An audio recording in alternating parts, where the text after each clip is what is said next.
आज का विषय है कि पंच प्राणों के रहस्यों को जाने, शरीर में छिपी हुई दिव्य ऊर्जा को कैसे जागृत करें।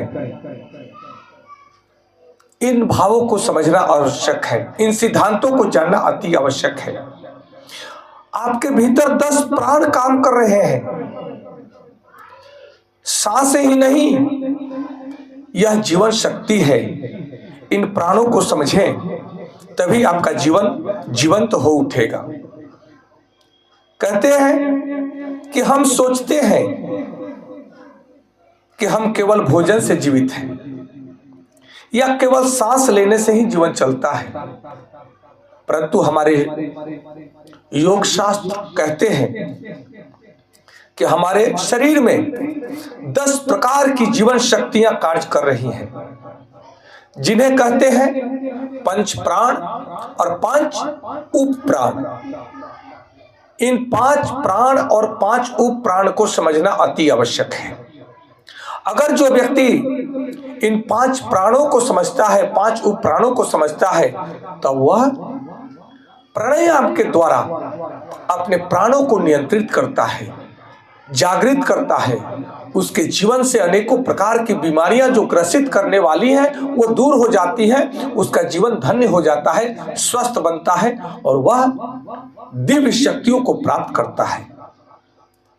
अगर ये पंच प्राण और 5 उप प्राण अगर संतुलित है, तब व्यक्ति के अंदर उसका स्वास्थ्य, शांति, तेज और आत्मबल बढ़ता है। अगर ये प्राण असंतुलित है तो वह व्यक्ति रोगी होता है, वह तनाव में रहता है, उसकी दुर्बलताएं बनी रहती है। इस भाव को समझना है।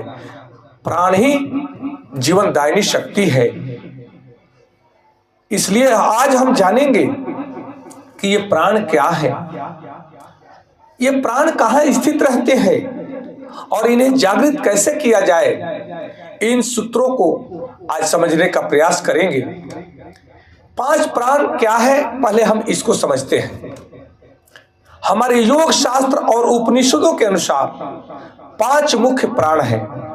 पहला है प्राण, अपान, व्यान, समान और उदान। ये 5 प्राण हैं और इन 5 प्राणों को अब विस्तृत ढंग से समझने की आवश्यकता है कि ये 5 प्राण कहाँ स्थित रहते हैं, इनका कार्य क्या है और इन्हें जागृत कैसे किया जाए, ताकि हमारा शरीर और मन उत्सर्जित रहे, उत्साहित रहे, स्वस्थ रहे।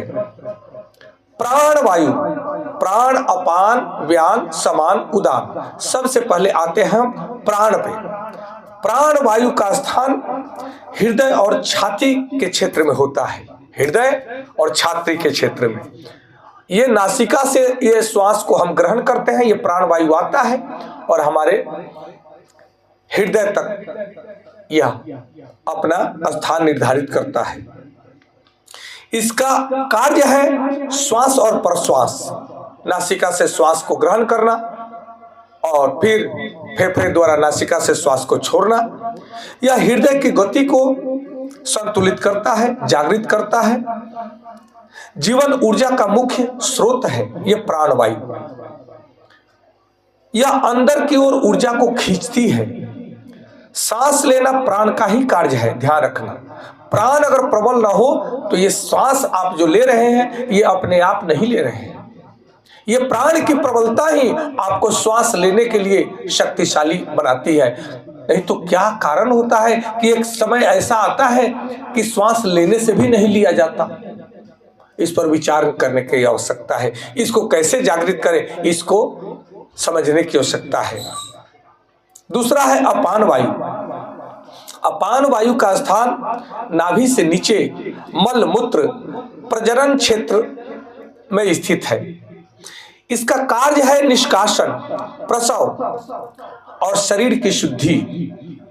शरीर को शुद्ध करना, निष्कासन, जैसे मल मूत्र का निष्कासन, प्रसव का निष्कासन, इसका कार्य है। यह नीचे की ओर ऊर्जा प्रवाहित करता है, ध्यान रखें। या अपान वायु नीचे की ओर ऊर्जा को प्रवाहित करता है। असंतुलन होने पर जब प्राण वायु अपान वायु में असंतुलन होता है तब कब्ज, आलस्य और भय बढ़ता है।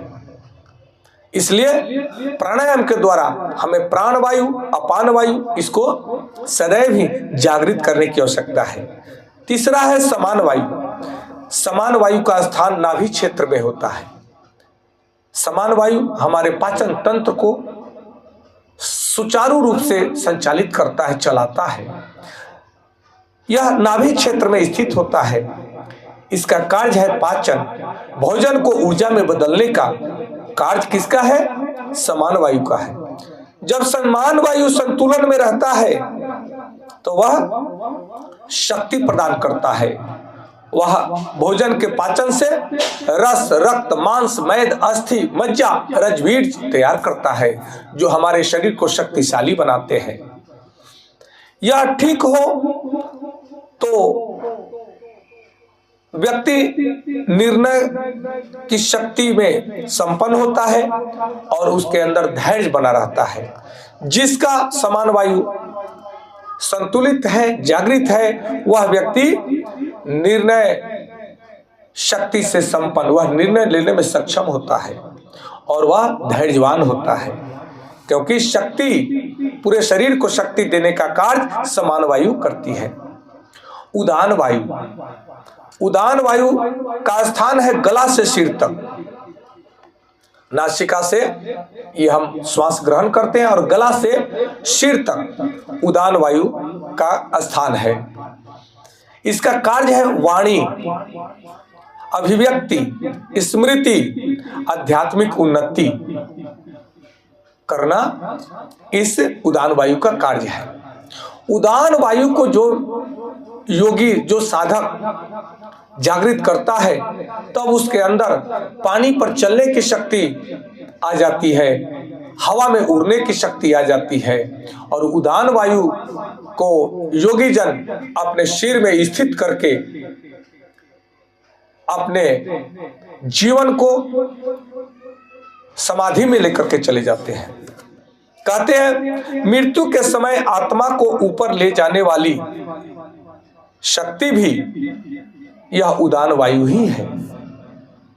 जैसा भाव होता है, कर्म होता है, उसी के अनुसार उदान वायु मृत्यु के बाद आत्मा को ऊपर लेकर के चली जाती है। पांचवा है व्यान वायु। व्यान वायु का स्थान पूरे शरीर में होता है और इसका कार्य है रक्त संचार करना, नसों में प्रवाह बनाए रखना, शरीर की समन्वय शक्ति को नियंत्रित करती है यह व्यान वायु। हमारा पलकों का झपकना, होठों का चलना, हाथ पैर, शरीर का हलन चलन, सारा कार्य व्यान वायु संभालती है। यह सभी प्राणों को जोड़ने वाली शक्ति है। व्यान वायु संपूर्ण शरीर में होती है जो सभी प्राणों को संतुलित करने का कार्य, एक दूसरे से जोड़ने का कार्य करती है। इस भाव को समझने की आवश्यकता है। अब हम चलते हैं, जो 5 प्राण है उसकी चर्चा हमने किया और दूसरे भाग में हम ये बात कर रहे हैं 5 उप प्राण का क्या कार्य है। ये 5 सहायक प्राण है, 5 प्राणों के सहायक ये 5 उप प्राण है जिनका नाम है नाग, कूर्म, कृकर, देवदत्त, धनंजय। अब नाग का काम क्या है? डकार और गैस निकालना। डकार आता है, गैस पास होता है, या नाग वायु का काम है। कूर्म पलक झपकाना, यह कूर्म वायु का कार्य है। कृकर छींक और भूख प्यास लगना, आना, यह कृकर वायु का सक्रियता का देन है। देवदत्त वायु जम्हाई जब आता है तो यह कार्य देवदत्त का है। धनंजय मृत्यु के बाद भी कुछ समय शरीर में रहता है, वह धनंजय वायु है।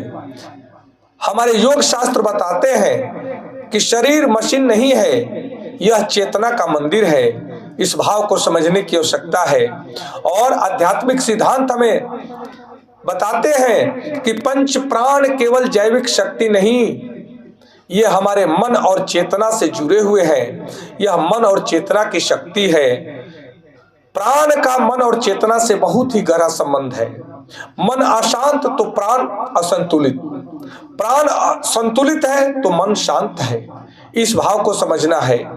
इसलिए योग कहता है कि प्राणायाम से मन को नियंत्रित किया जाता है, और प्राणायाम से मनुष्य को चाहिए कि अपने मन को नियंत्रित करे और प्राणों को नियंत्रण में रखे।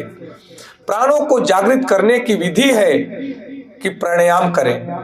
प्राणायाम में अनुलोम विलोम, भ्रामरी, कपालभाति, भस्त्रिका, उज्जयी, ये सब प्राणायाम हमारे प्राणों को जागृत करते हैं। सात्विक भोजन से भी हमारे प्राण जागृत होते हैं। इसलिए हमें हल्का, शुद्ध और जीवंत भोजन करना चाहिए। ब्रह्म मुहूर्त में जागना ये बहुत बड़ा ईश्वर का वरदान है। सुबह की वायु प्राणों को पुष्ट करती है। इसलिए हमारे ऋषि मुनियों ने बार बार कहा है कि योगी को सदैव ही ब्रह्म मुहूर्त में जागना चाहिए। जप और ध्यान, ओम का उच्चारण उदान और प्राण वायु को संतुलित करता है। इसलिए ध्यान में बैठ करके हमें ओम का उच्चारण करना चाहिए। ओम के उच्चारण से हमारा प्राण शक्ति प्रबल होती है और हमारी चेतना का अस्तित्व मजबूत होता है। सकारात्मक विचार हमेशा अपने मन में रखना चाहिए। विचार ही सूक्ष्म प्राण है, और विचारों का और हमारे प्राणों का बहुत ही गहरा संबंध है। इसलिए अपने विचारों को कभी दूषित न होने दें। और जब आपके प्राण जागृत होते हैं तो चेहरा तेजस्वी हो जाता है, वाणी प्रभावशाली हो जाती है और जीवन उद्देश्य पूर्ण हो जाता है। हम केवल शरीर नहीं है, हम प्राणमय चेतना है। इसलिए अपने प्राण को जागृत करना अति आवश्यक है। जब हमारा प्राण विकृत होता है तब हमारे अंदर कई प्रकार की बीमारियां आ जाती है। हमारे वाणी में प्रभाव नहीं रह जाता और हमारे जीवन का उद्देश्य भी खंडित हो जाता है। इसलिए अपने प्राण वायु को जागृत करना हमें सबसे पहला कर्तव्य है। अगर आप चाहते हैं कि आपके प्राण शक्तिशाली बने तो आप हमें कमेंट भी कर सकते हैं कि मेरा प्राण जागृत हो, और इस वीडियो को शेयर करें, आपस में चर्चा करें कि प्राण शक्ति को कैसे प्रबल किया जाए, इन विधियों के द्वारा अपने जीवन को कैसे बेहतर बनाया जाए। आप इसको अपने जीवन में धारण करें। यही हमारी परम आकांक्षा है कि हम उन वेद शास्त्रों को, पवित्र योग सिद्धांतों को आप तक पहुंचाएं, ताकि आपका, हमारा, सबका कल्याण हो। इसी में सबकी गति है, जिसकी अच्छी मति है। अच्छी मति में ही अच्छी गति है। नमस्कार, धन्यवाद। जय श्री कृष्ण। जय